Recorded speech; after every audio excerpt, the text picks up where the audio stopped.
Ahora los quiero dejar con Jorge Gómez, investigador de la Fundación, quien va a dar unas palabras de bienvenida y después va a presentar a Vanessa, nuestra invitada. Así que eso, Jorge. Bueno, quiero agradecerles la presencia a ustedes acá en esta actividad. Nosotros hoy día la idea es conversar sobre Hannah Arendt, que es una pensadora quizás una de las más importantes en el siglo XX.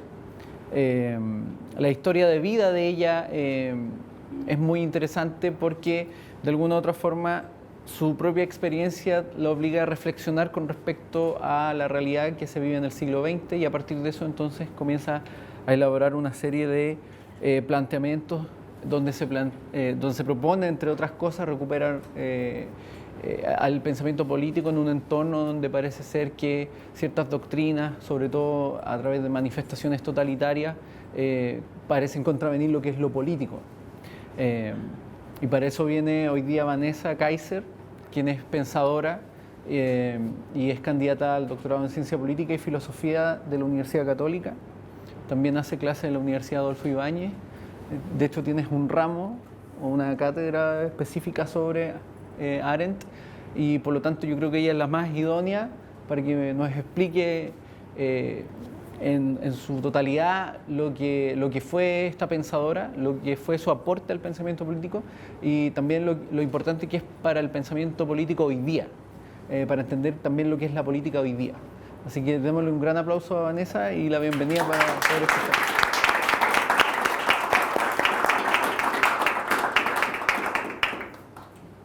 Hola, gracias a todos por venir a pensar.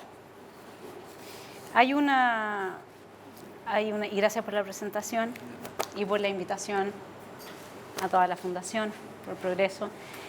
Hay una distinción entre quienes piensan y quienes desarrollan una racionalidad lineal desde la cual van sacando conclusiones que no se contradicen, sino que son congruentes y desde la cual se puede llegar a iluminar ciertas verdades que son estrictamente racionales.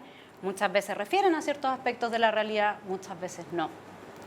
Arendt no está en general dentro de lo que son los cánones de estudio de la teoría política. Estudiar a Arendt es bastante como ecléctico. ¿Por qué? Porque a diferencia de los filósofos, ella dice que no es filósofa.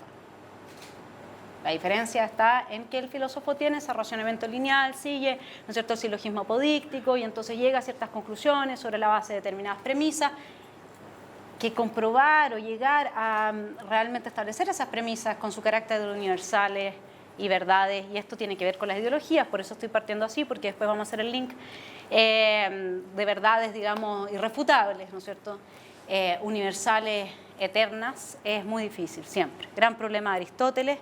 Arendt es una lectora y una pensadora que surge con Aristóteles, pero con un cierto Aristóteles. Y eso es la dificultad que Arendt tiene para que la entendamos, porque en el fondo ella siempre está refiriendo en sus conceptos a conceptos que son políticos, pero políticos porque tienen un tejido que se daba más bien en la esfera pública griega. Entonces, si yo a ustedes les hablo de isonomía, ustedes me van a decir qué es eso o si tienen una vaga noción de ello.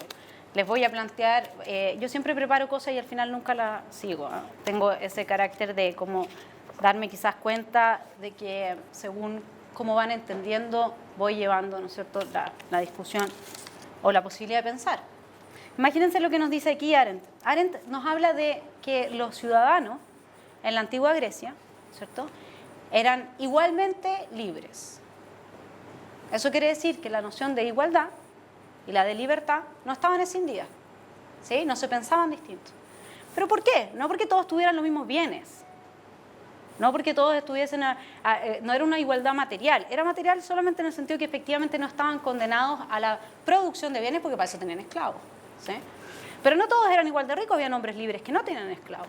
Eran igualmente libres porque se conferían el uno al otro el estatus de ciudadano. ¿Sí?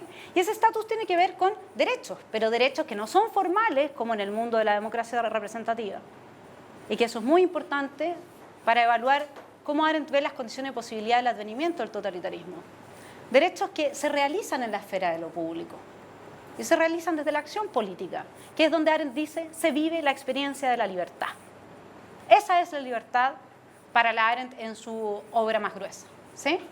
La libertad política. Entonces, por ejemplo, acá nos va a decir, la isonomía garantizaba la igualdad, pero no debido a que todos los hombres hubiesen nacido o hubieran sido creados iguales, sino por el contrario, debido a que por naturaleza, voy a cambiar la palabra hombres por humanos para estar un poco más actual, ¿no? Los humanos por naturaleza eran desiguales y se requería de una institución artificial, la polis, la ciudad, ¿no es cierto?, que gracias a dicha artificialidad, es decir, que no dependía del mundo natural, de la condición biológica del humano, sino que era el resultado de su libre arbitrio, de la libre reunión con otros, ¿no es cierto?, les hacía iguales. ¿Pero iguales en qué? En derecho. Iguales en que la voz de uno pesaba lo de la otra, lo mismo que el otro, ¿no? Entonces dice, la igualdad existía solo en esta esfera específicamente política, donde los hombres se reunían como ciudadanos y no como personas privadas. Entonces ya vemos concepto de isonomía desde el cual ella parte, ¿no es cierto?, su análisis político, al menos acá, que es fundamental en este libro sobre la revolución, está casi como, es como anacrónico para lo que nosotros pensamos en la política. Por eso es tan difícil abordar a Arendt, ¿sí? La pregunta es si ella nos da ciertas herramientas importantes para poder evaluar la realidad que vivimos o no. Esa es la pregunta. Y en la medida en que yo la estudié y consideré que sí me las daba, seguí estudiándola y hago una tesis en ella y imparto clases sobre ella. Entonces dice, la diferencia entre este concepto antiguo de igualdad y nuestra idea de que los hombres han nacido o han sido creados iguales y que la desigualdad es consecuencia de las instituciones sociales y políticas, Rousseau, por ejemplo, ¿no?, o sea, de instituciones de origen humano, apenas necesita ser subrayada. La igualdad de la polis griega, su isonomía, era un atributo de la polis y no de los humanos, los cuales accedían a la igualdad en virtud de la ciudadanía, no del nacimiento.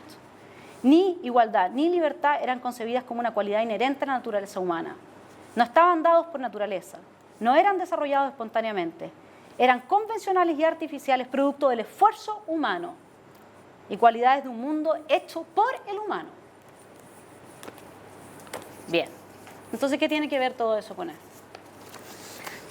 El punto es que Arendt entiende libertad tomando como fundamento para desarrollar su pensamiento sobre la libertad el que el humano en una cierta esfera de sus actividades es libre esencialmente de los determinismos. Es libre porque no está determinado, está condicionado, pero nunca 100%, está determinado.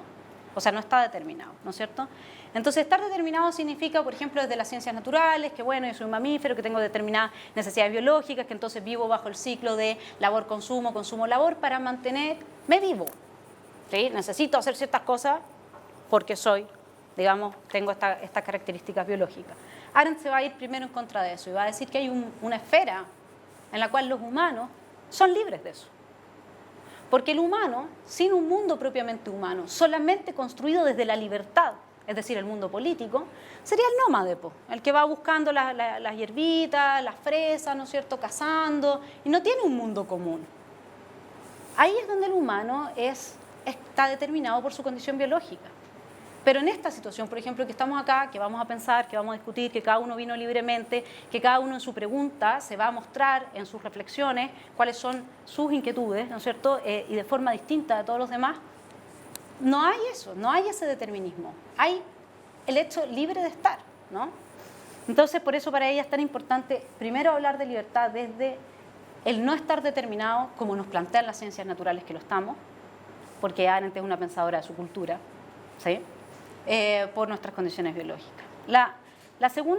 El segundo determinismo que a Arendt le preocupa enormemente es el determinismo de nuestras pseudociencias. Específicamente, ella ataca muy fuertemente a la psicología y a las estadísticas. ¿Por qué?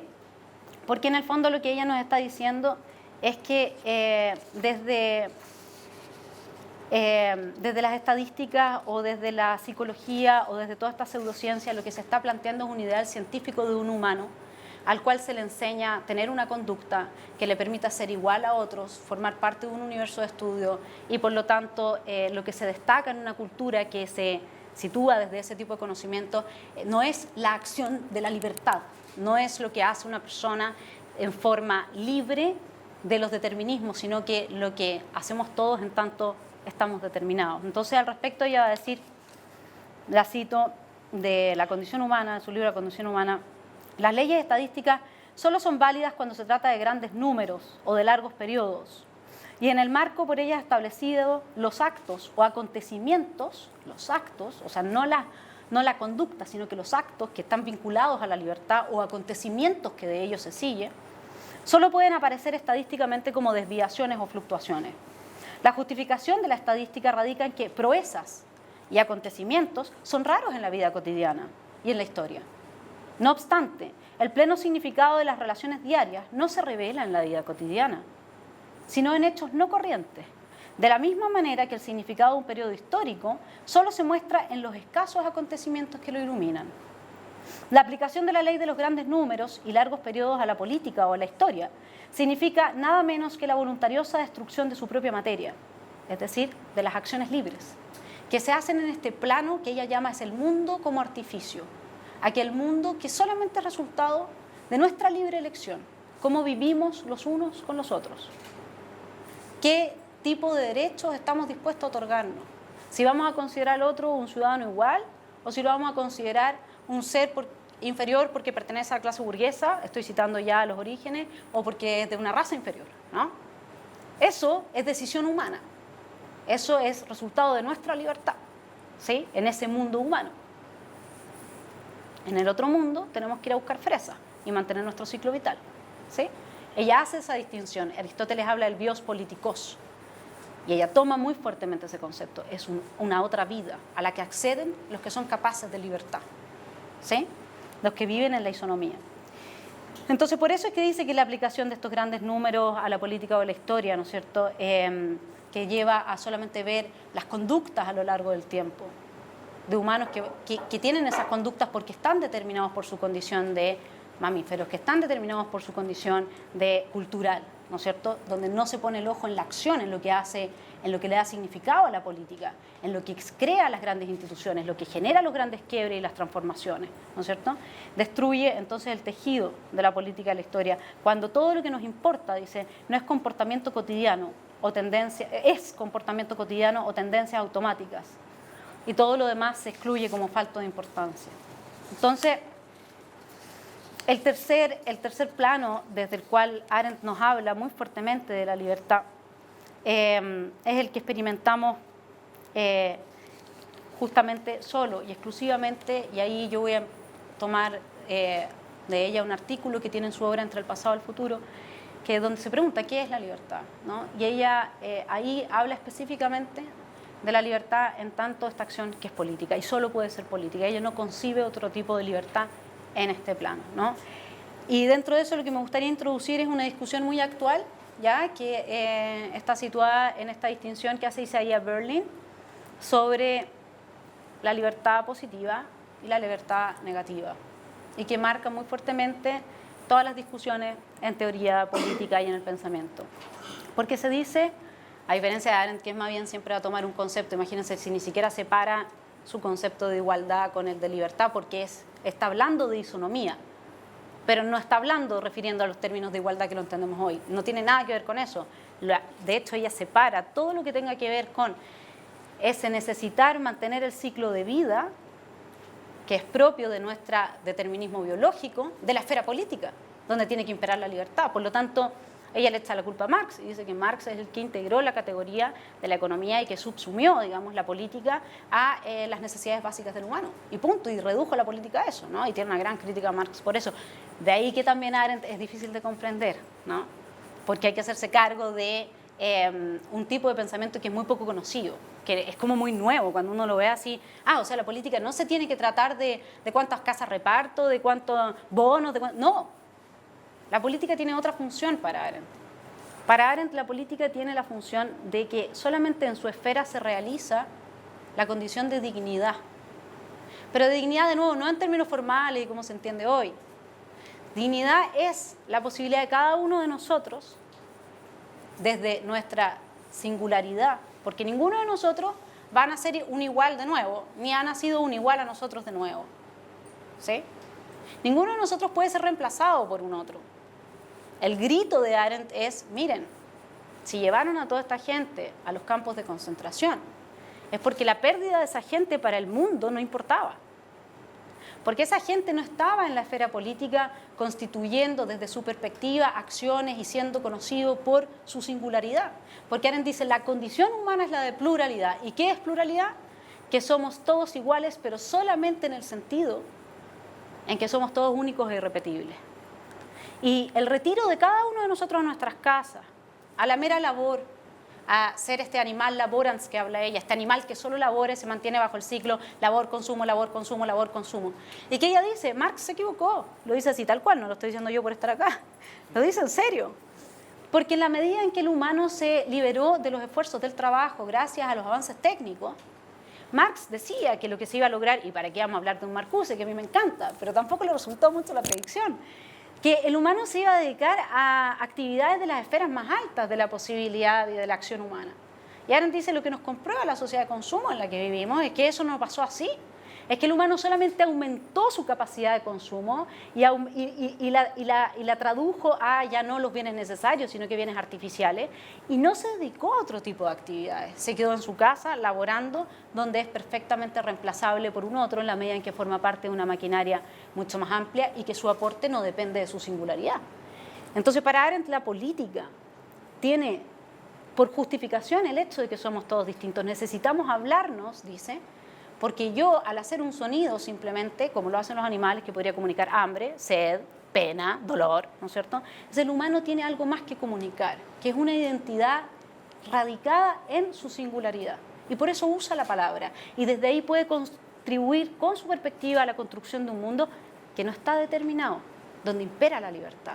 No está determinado, insisto, ni por las leyes naturales, físicas, biológicas. Eso no significa que no tengamos rangos desde donde podemos actuar, evidentemente que sí, pues estamos condicionados. Pero esa es la distinción que ella hace. Ni tampoco por las leyes estadísticas, ni como se nos ve, entonces, estilo Sartre, ¿no es cierto? Nada vale, somos todos iguales, que hayamos nacido da lo mismo, que justamente ella se va en contra de eso muy fuertemente. Ni tampoco imperan los criterios de racionalidad de fines y medios, ¿no? Porque ella dice que en la política la acción es espontánea. Y que muchas veces, la mayor parte de las veces, cuando nosotros iniciamos una acción política, somos dueños del inicio.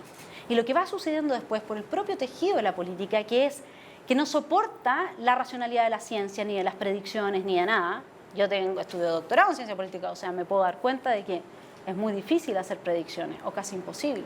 Podemos matematizar la realidad, pero eso no nos lleva a hablar de la realidad, ¿sí?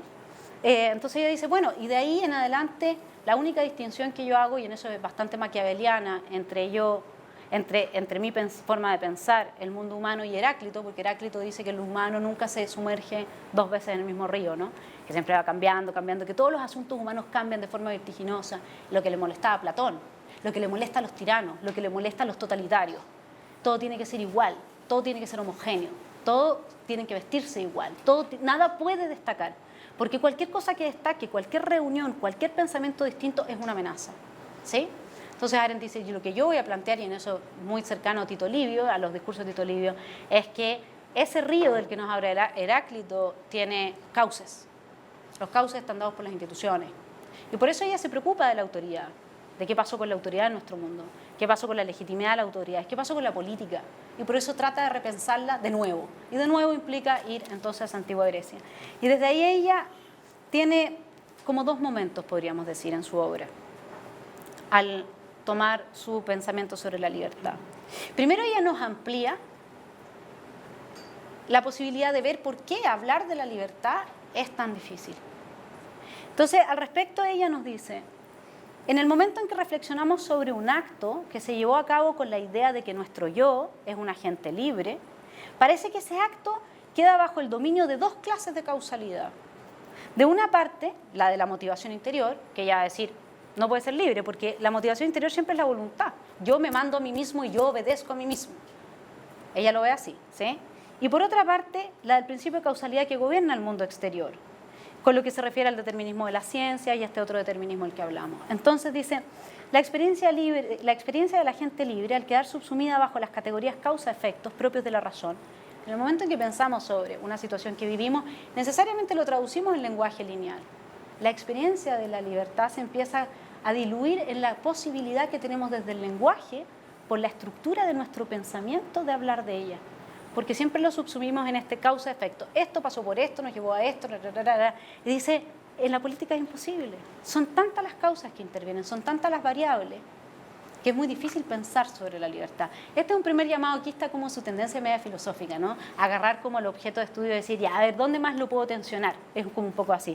Es difícil pensarlo para quienes no están familiarizados con ciertas distinciones como razón y pensamiento, que ella la toma de Kant, la distinción, y la trabaja mucho en su obra La vida del espíritu.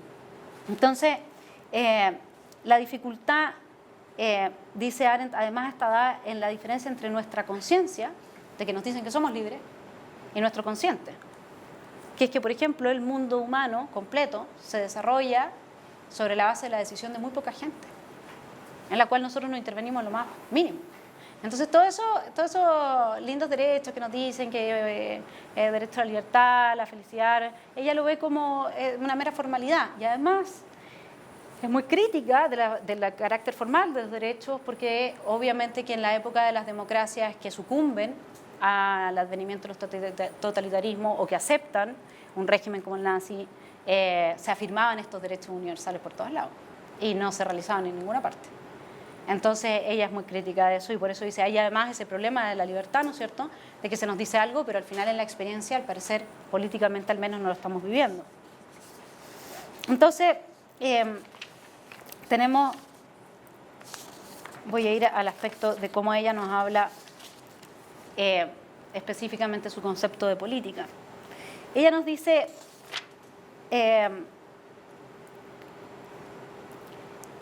que la libertad esencialmente está dada también con un cierto poder político, que no es el poder político, que surge más bien bajo la mirada weberiana de que es el Estado el que tiene el monopolio del poder coercitivo. Y ahí de nuevo Arendt nos lleva donde los griegos.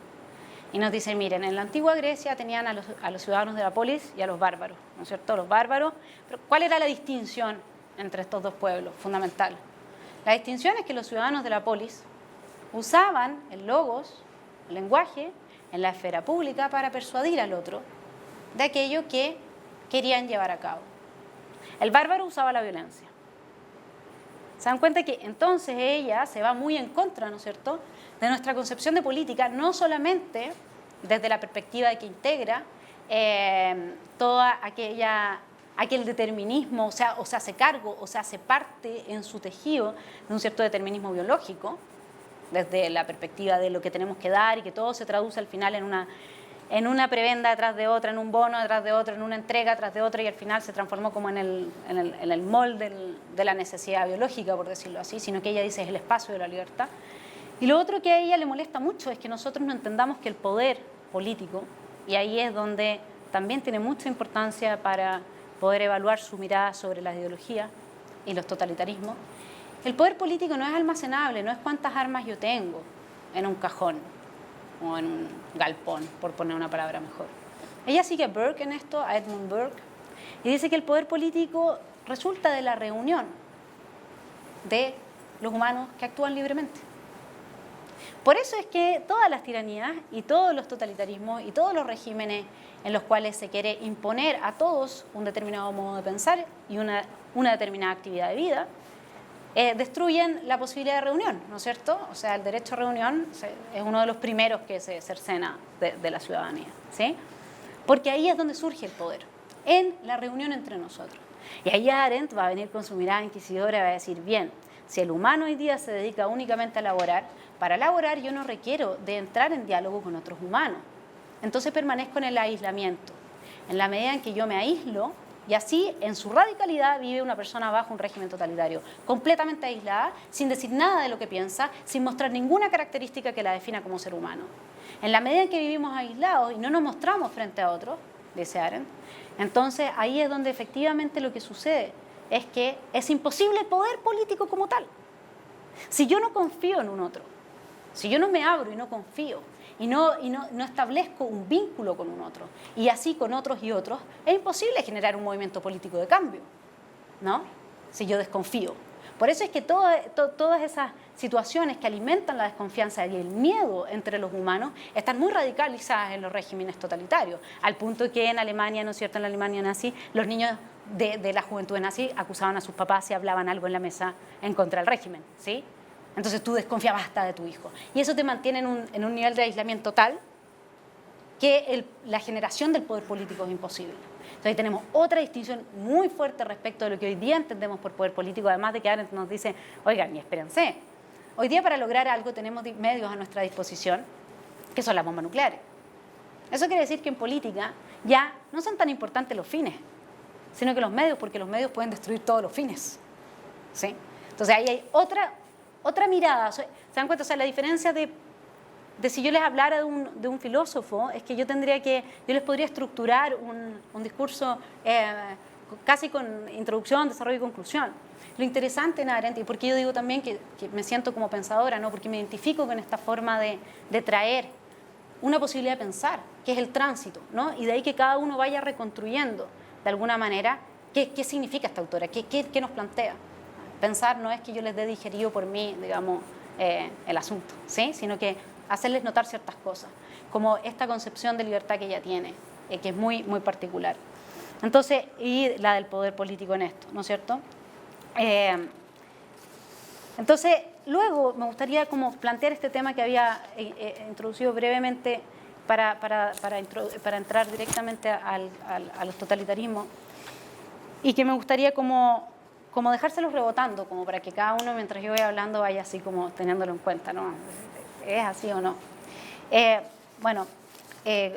Al principio yo les tenía escrita como alguna distinción para que entendieran el tema de la libertad positiva y negativa, un poco como hacerles el aporte de qué se trata esa discusión, ¿ya? Porque igual es interesante cuando uno está en el plano de las ideas y del pensamiento, hacerse cargo o pensar sobre la validez de esto, que yo creo que en algunos casos sí la tiene y en otros es más difícil de sostener. Entonces, Ian Carter entiende por libertad negativa ausencia de obstáculos externos, ¿no? Barreras o impedimentos, y por libertad positiva el autogobierno. ¿Qué es lo que va a decir Berlin? Que Berlin es quien efectivamente, que a mí me parece como que es la forma más fácil de plantearlo. Dice que la libertad negativa es un estar libre de algo. Yo estoy libre de algo externo, puedo moverme. Y la libertad positiva es como un estar libre para algo, ¿no? Entonces podríamos decir que en Arendt, cuando uno lee ese artículo de ella, ¿qué es la libertad? ¿Ya? Piensa en libertad positiva como mi libertad interior, ¿ya? Como mi autogobierno, ¿ya? O sea, no pienso como mi papá, mi mamá, la religión que me inculcaron, la ideología que me trataron de someter, sino que pienso como yo, ¿sí? Y piensen en la libertad negativa como no hay nadie impidiéndome que yo pueda tomar libremente, que yo pueda desarrollar libremente mis acciones, ¿sí? No hay nada que me lo impida. Así es como, más o menos, libertad de algo, libertad para algo. Y esto tiene una gran discusión, porque es re difícil decirle a alguien, por ejemplo, las feministas desde el feminismo, que hay un cierto sector del feminismo que me merece un gran respeto, otro no tanto, le van a decir a una mujer que quiere estar en su casa, como yo después de todo lo que he estudiado, quiero estar en mi casa a hacer un kuchen, pero yo ya me hice la liberación y volví, una cosa rarísima, le van a decir que ella es víctima de una falsa conciencia, ¿no? El problema de la libertad positiva, de la libertad de si nos autogobernamos o no, es que siempre va a haber alguien de afuera que nos pueda decir, mira, si en realidad lo que tú estás pensando no es lo que tú estás pensando, lo que tú te gustaría pensar. Lo que tú estás pensando es el resultado de que te lavaron el cerebro, ¿sí? Es muy difícil hablar de libertad positiva. Es muy difícil y por eso mucha gente descarta, digamos, entrar en eso. Es más fácil decir, oiga, usted está siendo víctima de una coacción externa y por lo tanto usted no está siendo libre. Lo tengo preso porque piensa distinto, por ejemplo. No importa el que porque piensa distinto, porque de repente piensa igual a un otro, pero lo tengo preso simplemente porque no me agrada como usted piensa, por decir, ¿no? Para no entrar a confundirlo. Entonces, ¿qué pasa con Arendt? Arendt en este artículo descarga rabiosa, porque le llega la rabia, y ella hizo su tesis en San Agustín, el concepto de amor de San Agustín, donde lo critica fuertemente, o de Agustín, que a veces habla de San Agustín, a veces Agustín, yo creo que dependiendo del día que anda con más rabia o con más cariño por el santo. Arendt dice que desde el punto de vista histórico es interesante notar que la aparición del problema de la libertad en la filosofía de Agustín estuvo precedida por el intento consciente, aquí viene así como la rabia, ¿no? De separar la noción de libertad de la política, ¿ya? Para llegar a una formulación a través de la cual se pudiera ser esclavo en el mundo. Y aquí es donde ella, ¿no es cierto?, saca su garra, pero libre interiormente. ¿Sí?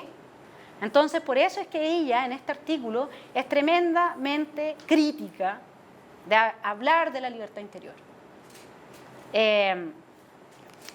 Y nos quiere devolver el concepto de libertad estrictamente, esa es su bandera de lucha, su caballo de batalla, estrictamente a la esfera pública, y nos dice, todavía hoy, lo sepamos o no, el problema de la política y el hecho de que el hombre sea un ser dotado de la posibilidad de obrar, a diferencia de los animales tienen conducta, habitualidad, la obra, ¿no es cierto?, la tienen los humanos, tiene que estar vívido sin cesar en nuestra mente cuando hablamos del problema de la libertad, porque la acción y la política, entre todas las capacidades y posibilidades de la vida humana, son las únicas cosas en las que no podemos siquiera pensar sin asumir al menos que la libertad existe. Y apenas si podemos abordar un solo tema político sin tratar implícita o explícitamente el problema de la libertad del humano. La libertad es en rigor la causa, dice, de que los humanos vivan juntos en una organización política. Sin ella la vida política no tendría sentido. La razón de ser de la política es la libertad. Y el campo en el que se aplica es la acción. ¿Sí? Entonces, les traigo ahora aquí a la señora, que quizás por esto vinieron más que por lo anterior, pero era interesante hacer una introducción desde ahí, porque, suerte que me sé la página de memoria, porque lo que les quiero dejar rebotando, yo siempre vuelvo como la idea, si la dejo ahí y después tengo que volver, y para todos es muy difícil seguirme, pero es si es que es posible sostener, ya en la mirada que ella hace del régimen totalitario y de cómo opera el poder total, ojo, si es posible sostener esa distinción entre libertad positiva, la mía de autogobierno o de mi falsa conciencia o como se le quiera, ¿no? Porque es muy difícil de evaluar, con la libertad negativa, ¿sí?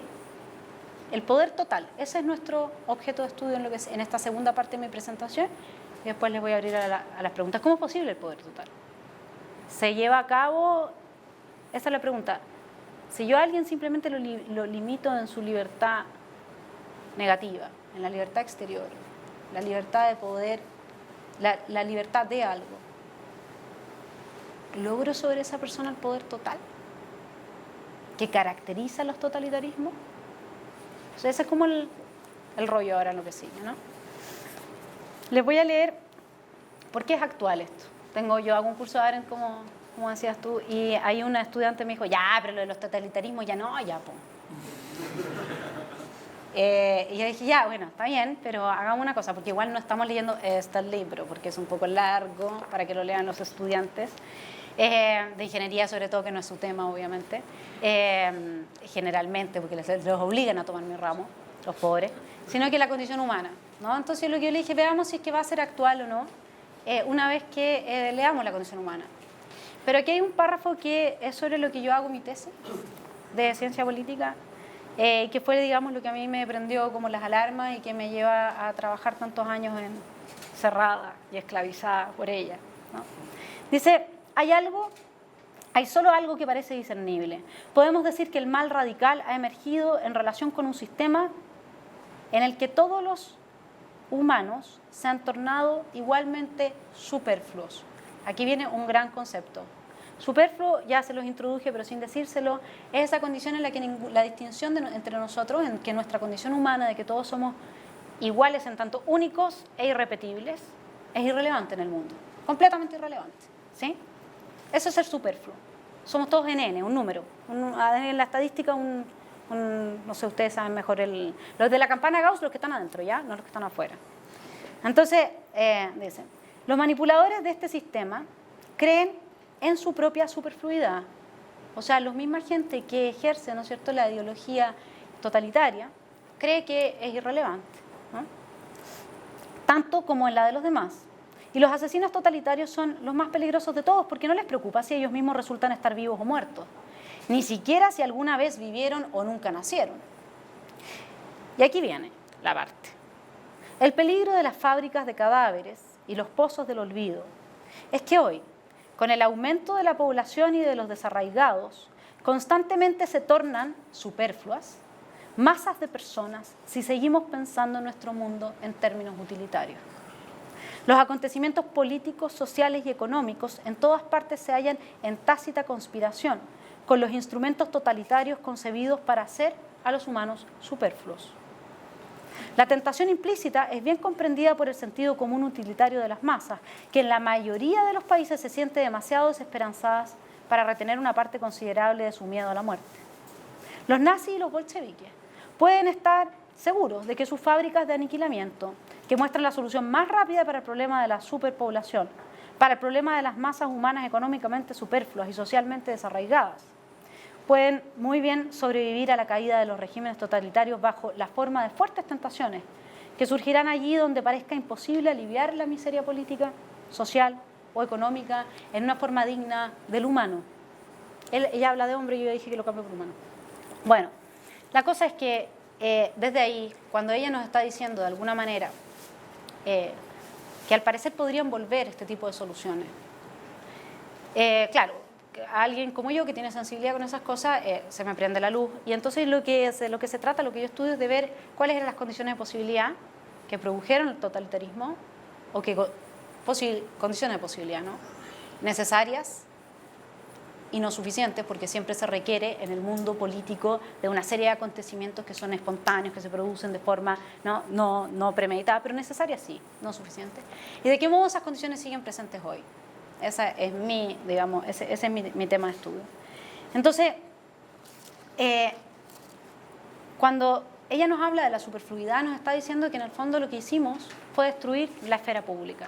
La esfera pública era este espacio en que podíamos ser libres. ¿Y libres para qué? Para realizar nuestra condición de ser únicos, irrepetibles, en esa dignidad humana que para ella, otro nuevo concepto, está vinculada a que cada uno de nosotros puede ayudar a construir este mundo como artificio que no depende del determinismo biológico, ¿sí? Así se va armando más o menos el mono. Entonces, esta segunda parte de la exposición explicaré cómo la misma Arendt, hacia el final de su vida, por eso muchos teóricos la odiaron un poco, tras la experiencia del juicio de Eichmann, donde ella le dijo a todos los miembros, porque ustedes saben que Arendt es judía, que estuvo en un campo de concentración en Francia, que no estuvo mucho tiempo, pero estuvo, y entonces ella vivió todo este proceso, ¿no es cierto?, como parte de las víctimas del Holocausto. Bueno, Arendt, el problema de las pensadoras o de los pensadores, como Nietzsche, que es otro autor que yo trabajo, es que son extremadamente honestos, como que no creen que hay una sola verdad, entonces como que a lo que le dan mucha importancia es a la pregunta, mucho más que a la respuesta, y son súper honestos. Entonces, cuando Arendt fue al juicio de Eichmann y estuvo ahí todo el tiempo que duró, ella le dijo a su gente, ¿saben qué? Este hombre no es un monstruo, no es un perverso, no es un gallo psicópata. De hecho, los mismos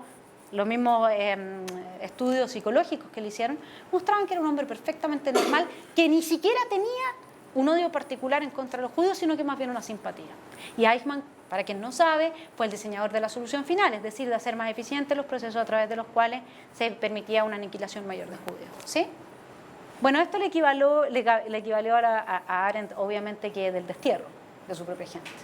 O sea, decirle, lo que Arendt nos dijo es, en cada uno de ustedes puede haber un Eichmann, en la medida en que son normales. Y ahí se va a encontrar la psicología, evidentemente, ¿no? Lógico. ¿Por qué? Porque el patrón de normalidad lo que implica es que estoy adhiriendo a puros estereotipos, ¿sí? No estoy pensando desde mí, no estoy permitiendo que la realidad, y esto es muy característico del pensamiento ideológico, que la realidad interfiera en mis estructuras racionales, de los dogmas también, ¿no? O sea, los dogmas religiosos y todo operan de ese modo, ¿sí? Entonces, cuando no dejo que la realidad me muestre nada que sea distinto de lo que estoy pensando. Entonces Arendt vio en este hombre eso y nos dijo, no, el problema de él es que es normal. Y ahí se fueron todos sus amigos, la dejaron todos, la abandonaron, y ella dijo, es normal porque es un hombre que se mueve igual que la gente normal. Desde los estereotipos, desde las frases hechas, no resiste nada espontáneo, no resiste ningún cambio en su estructura de vida, todo tiene que estar preplanificado, él sigue lo que le enseñaron. Y él decía, pero yo, si no hubiese hecho, bajo el régimen nazi, lo que hice, hubiese sido un muy mal ciudadano. Y además yo soy irrelevante. Si no lo hubiese hecho yo, lo habría hecho cualquier otro. Superfluo, ¿no? Irrelevante. Entonces ella desde ahí se mete en esto que es la libertad, que podríamos decir es libertad positiva. Y por eso los filósofos la quieren como filósofa para su lado, los que, digamos, tienen algún tipo de pasión por el pensamiento, porque a muchos también se les seca eso, y mucha gente renunció a ella, ¿no? Entonces, porque ella habla de pensar, habla de la necesidad de pensar, pero no es un pensar filosófico, es un pensar que refiere al mundo, es un pensar que justamente sirve a la persuasión, a la política, al estar con un otro. Entonces, ¿qué es lo que el totalitarismo hace? Donde afecta las dos libertades, se podría decir, si seguimos esta descripción súper gruesa que he hecho de las dos libertades y que podría ser súper problematizada, ¿ya? Pero suponiendo que no estoy tan equivocada y tan lejos. El totalitarismo, primero, aniquila a la persona jurídica. Le quita los derechos a la gente. Literalmente se los impide. Entonces ahí podríamos decir una persona que ya no tiene libertad de expresión, bueno, se ve impedida exteriormente para hacer algo, pero está, digamos, impedida desde el exterior. Pero además dice asesina a la persona moral. Es decir, la persona que puede tener su propio juicio, ¿sí? Y aquí estamos con el tema del poder total. ¿Cómo es posible el poder total? Esa es la pregunta, ¿sí? Porque dijimos que Arendt desnudaba a la tiranía. Bueno, más que tiranía, el totalitarismo, porque tiranías hubo siempre. Y Arendt hace una distinción entre tiranía y totalitarismo. La tiranía sí, nos deja encerrados en nuestra casa. La tiranía sí, es un régimen bajo el cual estamos imposibilitados de la libertad negativa, ¿sí?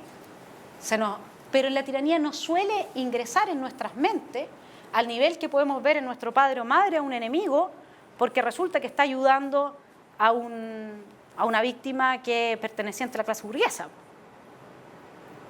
¿Sí? Hola, mi nombre es Gonzalo Castillo, soy científico político y te quería hacer una consulta. ¿Pero te pido un favor? Sí, porque si no me voy a perder el hilo y tengo que... Entonces ella nos habla ahí del asesinato de la persona moral, no queda mucho, ¿sí? Y del aniquilamiento de la persona jurídica. Entonces dice...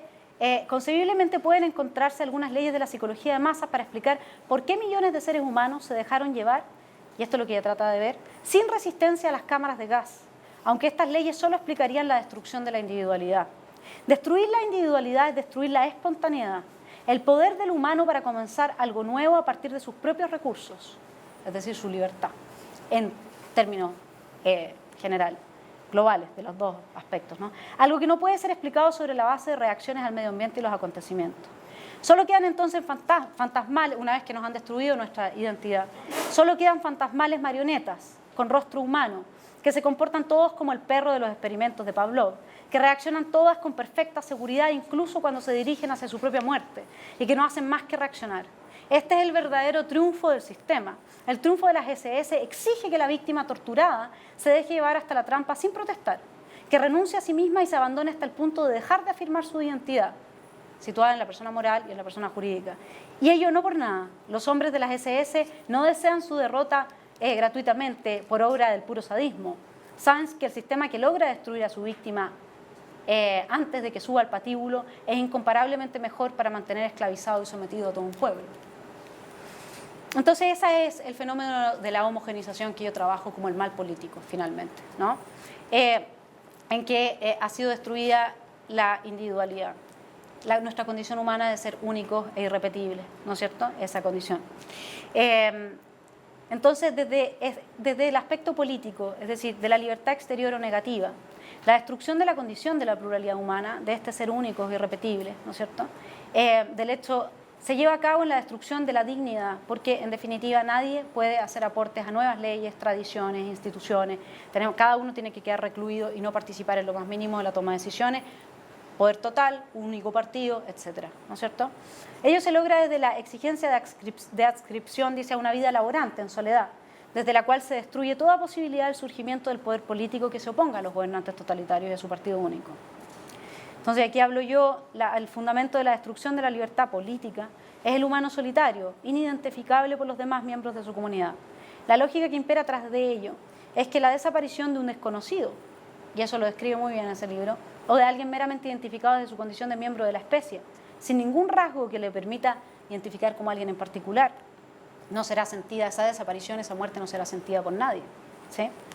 su muerte es irrelevante. Y a gran escala es entonces posible organizar el asesinato en masa de personas que desaparecen en las fauces de los campos de concentración, sean estos alemanes, soviéticos, camboyanos, chinos, etc.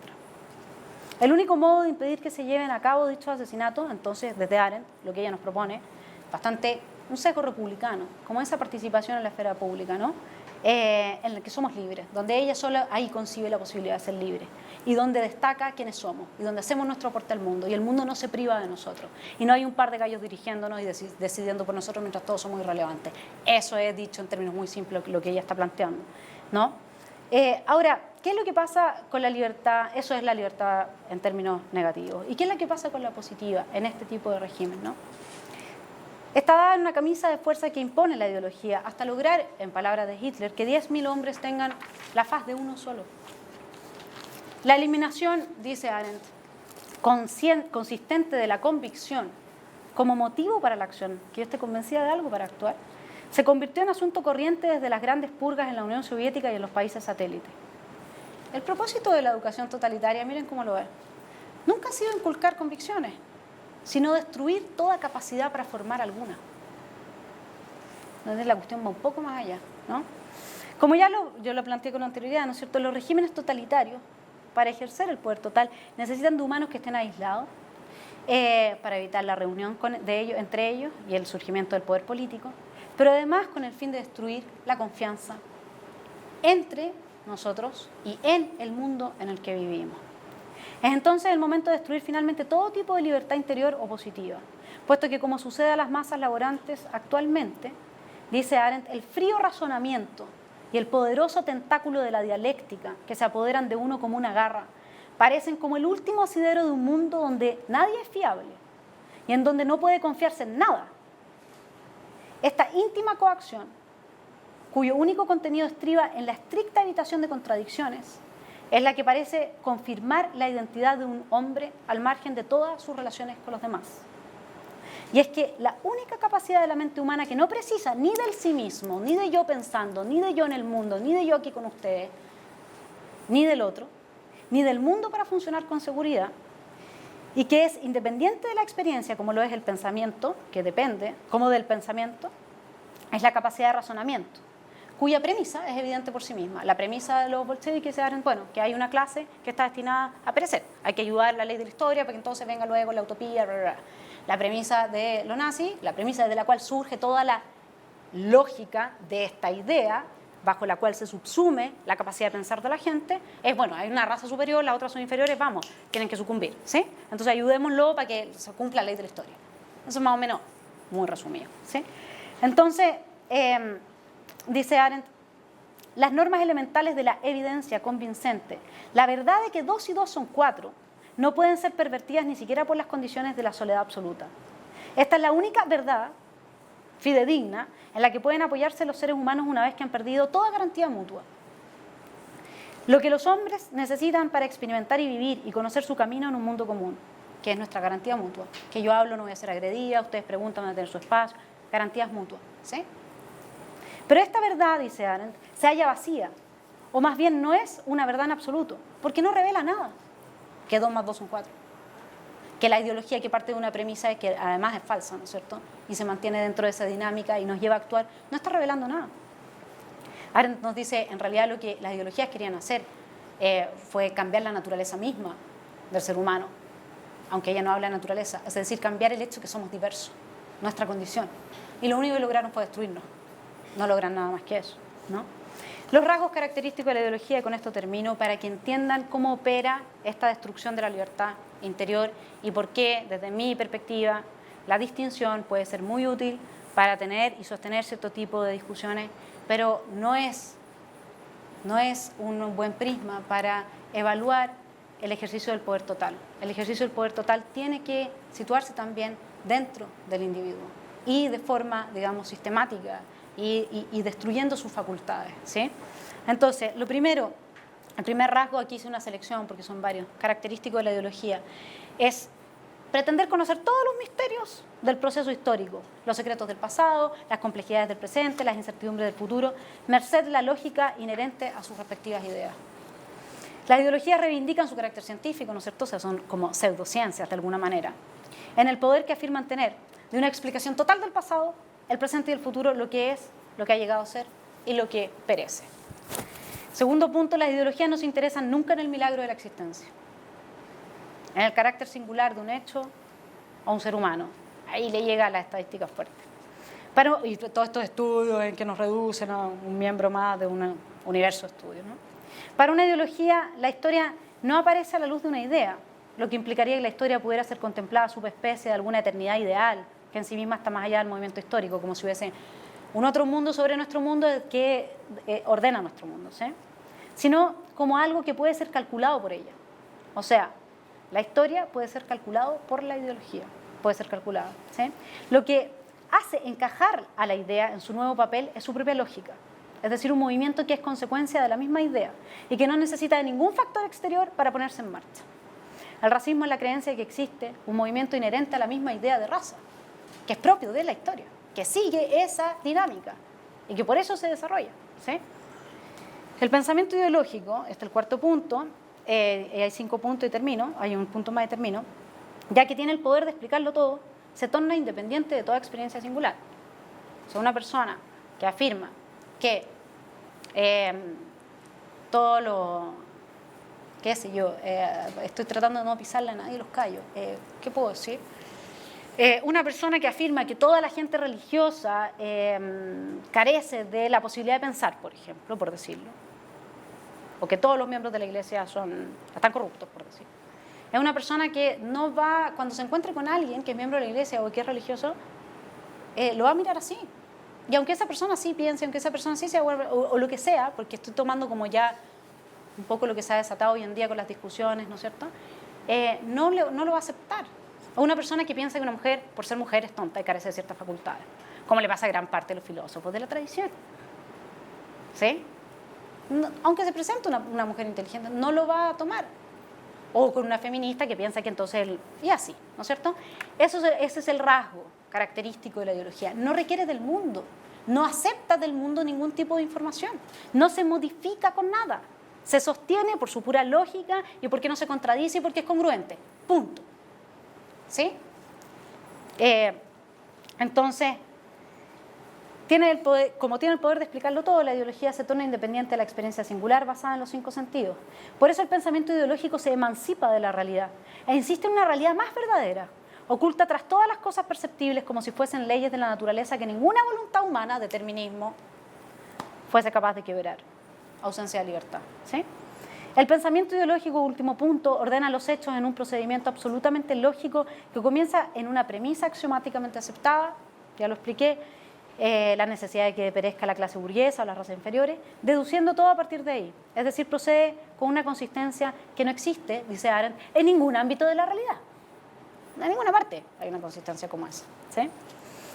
Finalmente, bajo la camisa de fuerza de la ideología, el humano pierde toda la capacidad, dice Arendt, tanto de la experiencia, de experimentar algo distinto, como para el pensamiento. El objeto ideal de la dominación totalitaria no es el nazi convencido, nos dice Arendt, o el comunista convencido, sino las personas para quienes ya no existe la distinción entre el hecho y la ficción, es decir, la realidad de la experiencia, y la distinción entre lo verdadero y lo falso, es decir, normas del pensamiento. Claramente yo estoy saliéndome de ciertas normas del pensamiento, estoy imaginando, elucubrando una utopía o qué sé yo, tengo que aceptar que eso, bueno, es una linda y afilada fantasía, pero no refiere a la realidad, ¿sí?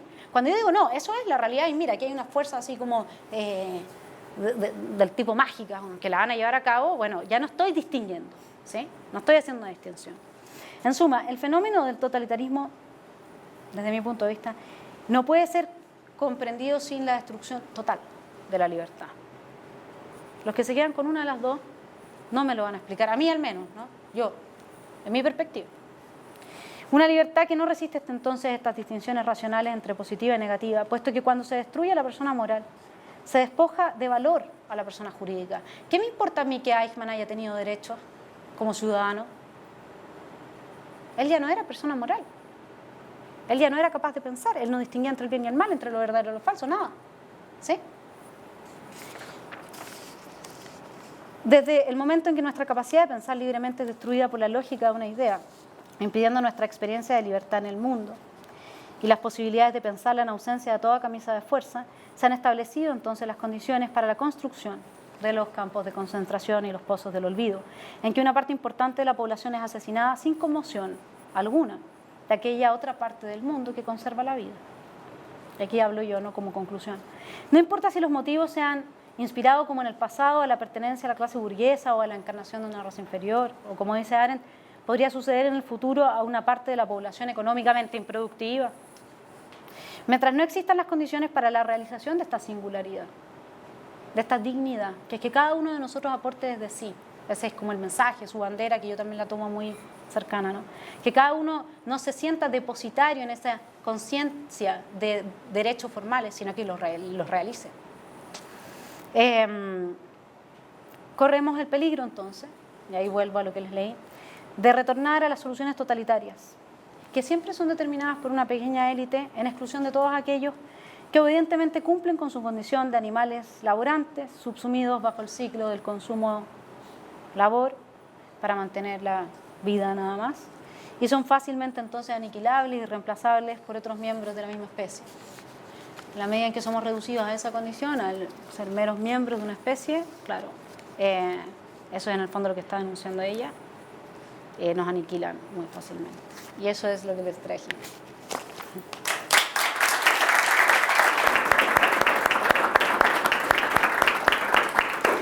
Gracias, Vanessa.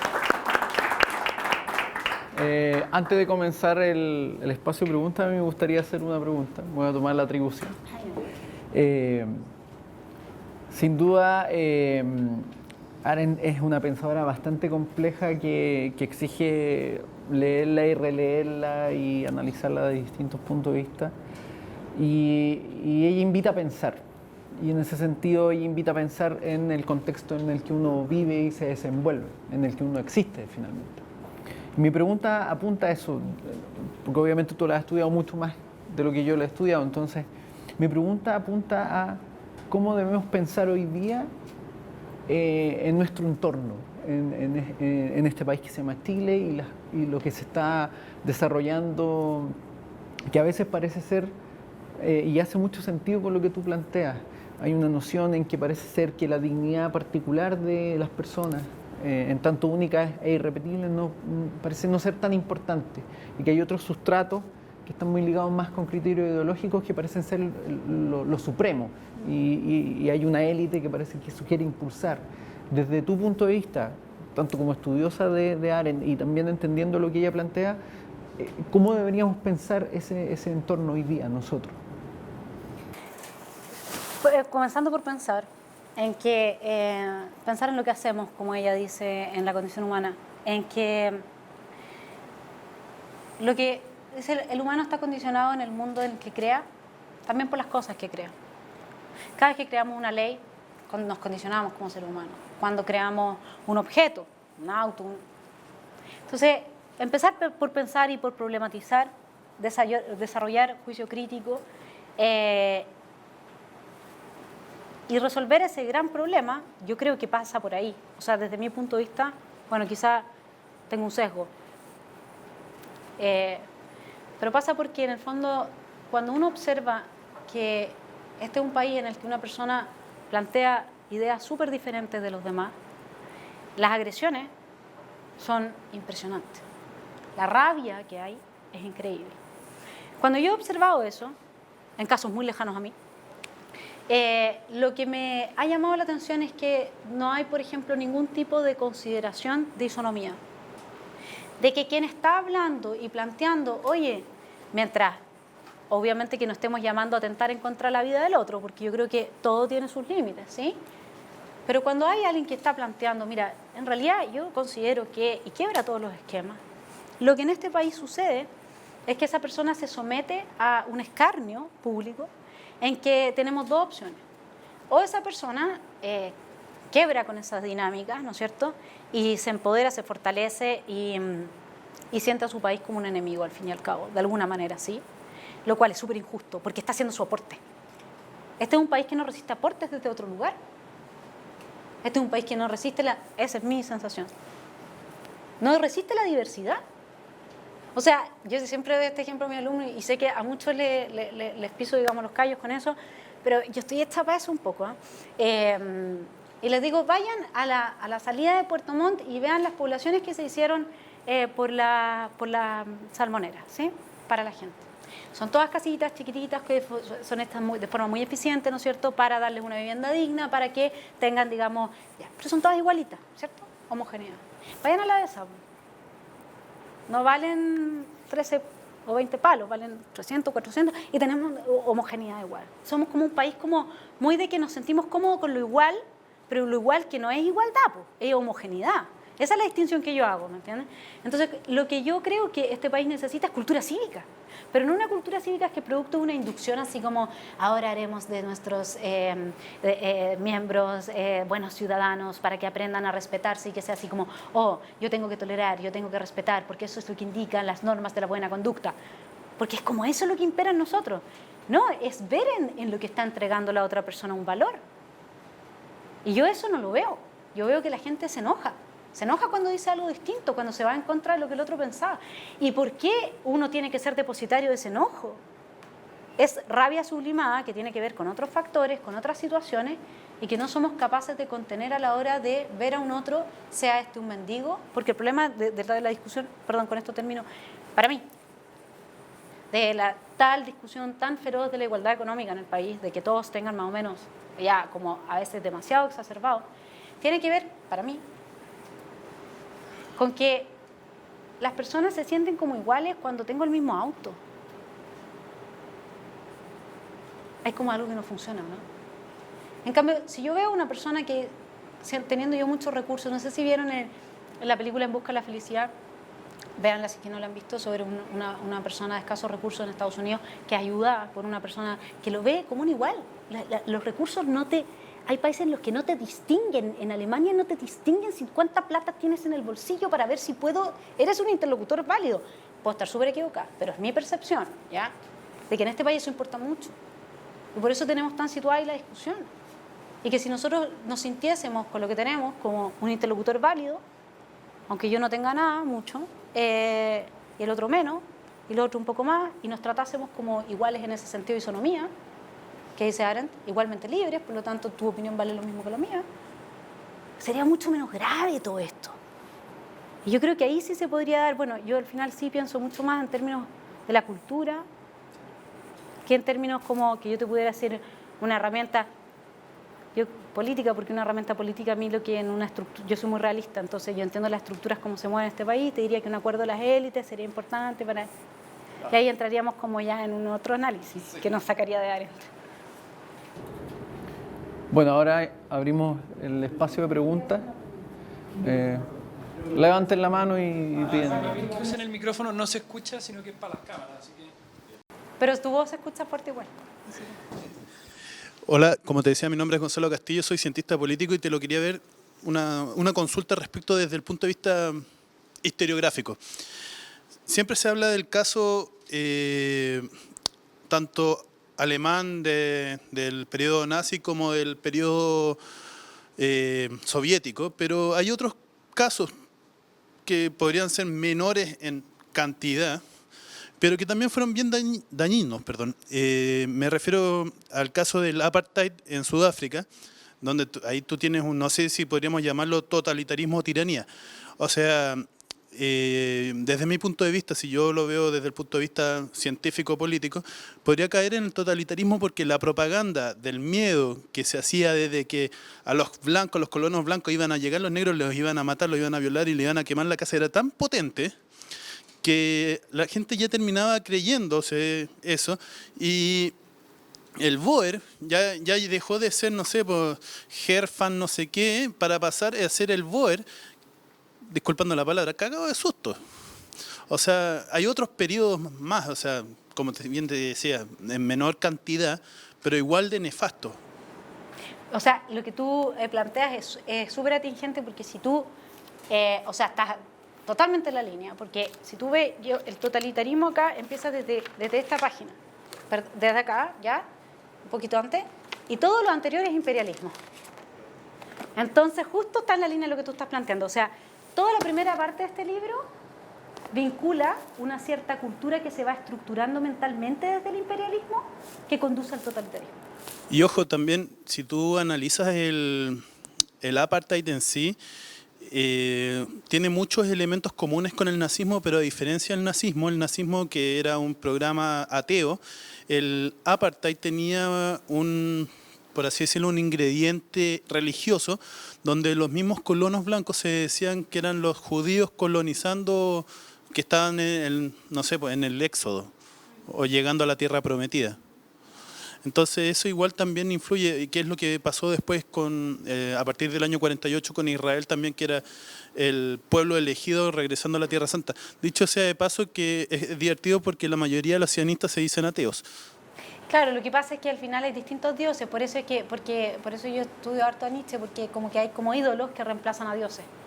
Y esa es como la crítica que viene después con digamos, la caída un poco de, no sé si me meto como en otra cosa, pero la crítica de Arendt, la crítica cultural de Nietzsche tiene que ver mucho con que ante la caída de Dios surgen ídolos que lo reemplazan de alguna manera, ¿no? Y por eso a mí también me gustan autores como Marcuse, qué sé yo, porque demuestran cómo el ídolo es el auto, cómo, ¿no? Y de alguna manera se empieza esa actitud humana de necesitar.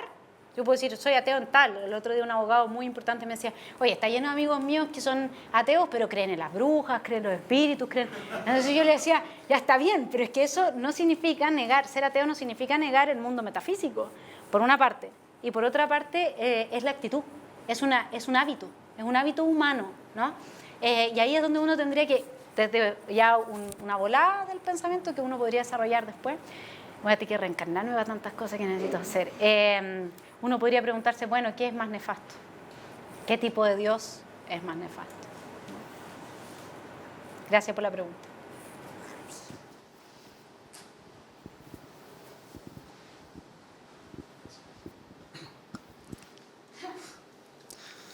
Bueno, mi pregunta radica, bueno, no es una pregunta, es un comentario en realidad, sobre la definición de libertad que da Hannah Arendt, que encuentro que es súper válida, que ella dice al final que la libertad es la acción política, que al final lo ve como la libertad radica en hacer algo que no sea sobrevivir, que no sea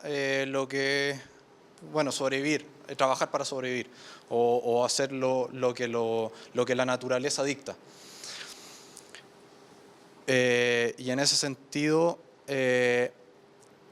tú haces, como defines libertad positiva y negativa, es negativa en tanto en relación al resto de los ciudadanos. O sea, yo soy libre porque no tengo obstáculos para realizar algo, o porque tengo los medios para realizarlo.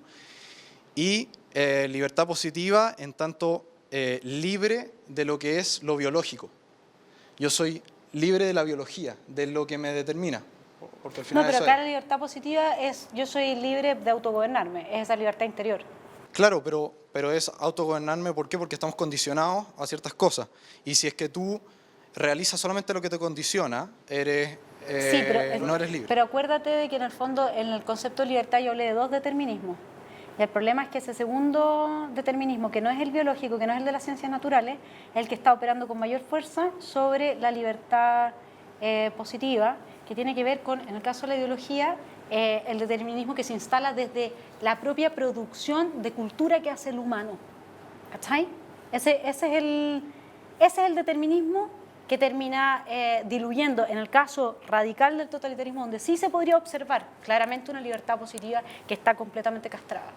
Claro, pero entonces... Ahora es más difícil en otros ámbitos, o sea, bajo otros regímenes. Decirle a alguien, como yo decía, no, tú te querés quedar en tu casa y ser mamá de tus 5 niños, entonces eres víctima de... ¿No? Porque te estoy imponiendo mi pensamiento. Sí, tienes razón. Entonces, la libertad positiva es la libertad de no estar determinado. La libertad positiva tiene que ver con que, por una parte, para Ian Carter sería este autogobierno y para Arendt sería esta posibilidad de pensar. Para Arendt sería pensar, pero pensar es una categoría en Arendt que es muy potente, que es estar conectado en el mundo. Miren, Arendt tiene un tema, no es filósofa, ¿por qué? Se lo voy a reducir en 2 líneas. El filósofo, dice Arendt, criticando a Sócrates y más bien a Platón, toma algo del mundo, de lo cual se asombra o qué sé yo, lo lleva al razonamiento, establece principios y de ahí sigue en el silogismo hasta que llegó a la contemplación.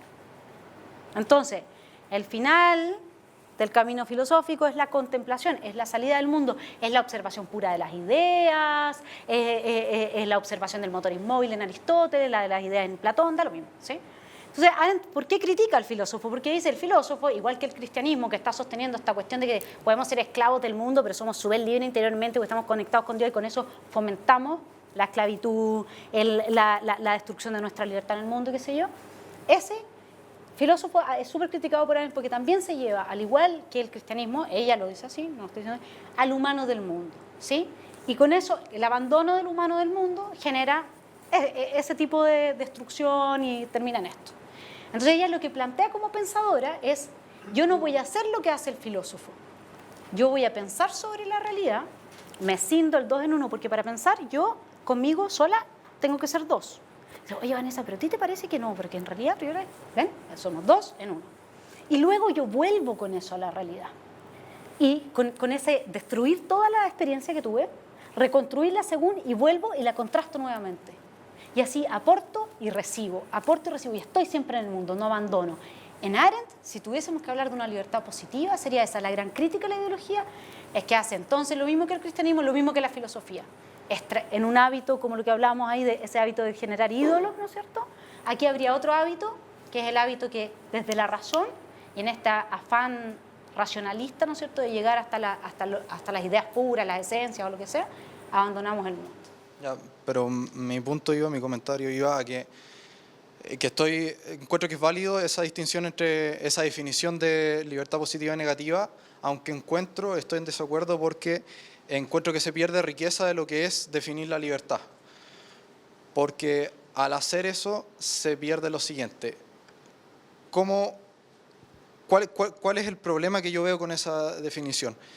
Que por un lado está una definición de libertad que es al final libre del determinismo y la otra libre de lo que son obstáculos al final. Y yo encuentro que se pierde la distinción que hacen otros autores liberales, que lo que plantean es que la libertad positiva es el poder, el tener los medios para realizar algo.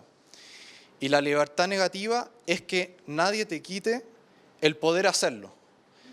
Entonces, ¿qué es lo que pasa? Entonces, al final, la libertad positiva es sencillamente cosas materiales. Yo no soy libre porque no me puedo comprar un auto. La libertad negativa es yo soy libre porque me puedo comprar el auto y nadie me impide que yo me lo compre. Entonces, la libertad negativa y positiva son una libertad del resto de las personas. Pero la libertad de la que habla Arendt es una libertad en tanto el determinismo. Tú eres libre del determinismo. La otra es tú eres libre de la opresión que ejerce la sociedad. Entonces yo encuentro que enriquece mucho la definición de libertad hacer esas distinciones, no mezclar entre lo que es la libertad de la sociedad o ni siquiera de la sociedad de otra persona y lo que es la libertad interior, que es la libertad del determinismo. Lo que pasa, Alexander, es que lo que yo intenté hacer acá, a ver, yo no tengo las pretensiones de verdad, yo dije que soy pensadora, por lo tanto yo no les vine a contar como una solución esta es una discusión, nosotros lo hemos tenido muchas veces, porque es mi hijo, entonces es una discusión, digamos, sin fin, ¿sí? Yo lo único que traje, Alexander, es una perspectiva desde la cual esa distinción me parece difícil de sostener, ¿ya? Porque libertad positiva, en los dos autores que cité al menos, refiere al autogobierno, ¿sí? No refiere a si yo tengo los medios económicos para comprar un auto, sino que refiere a si yo estoy con una burka interna y por lo tanto como mujer siento que tengo que ser maltratada y eso entonces desde la perspectiva de la libertad positiva es que no soy libre. A eso se refiere. Entonces si yo tengo interiormente un principio, una premisa que guía todas mis acciones, que es que todo aquel que no sea todo aquel que sea perteneciente a la clase burguesa, dueña de los medios de explotación, tiene que ser liquidado, ¿cierto? Entonces yo, desde la perspectiva de Arendt, que afirma el pensamiento, no estoy siendo libre, porque no estoy refiriendo a ¿quién es todo aquel que pertenece a una clase burguesa explotadora?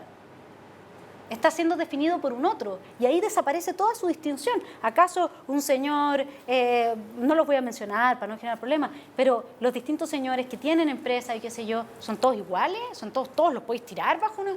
Esas son situaciones, ¿no es cierto?, que refieren a un problema cultural, de destruir la distinción entre unos y otros. Hay gente muy buena entre medio, y como en todas las partes y en todos los lugares, hay gente muy mala también, y hay gente que se equivoca, y etcétera, etcétera. Entonces, yo traje solamente una perspectiva desde la cual me parece que si hablamos de libertad positiva, pensando en los términos que lo piensa Berlin y que lo piensa Carter, esa distinción no nos permitiría entender o desnudar el carácter tiránico del totalitarismo, su poder total.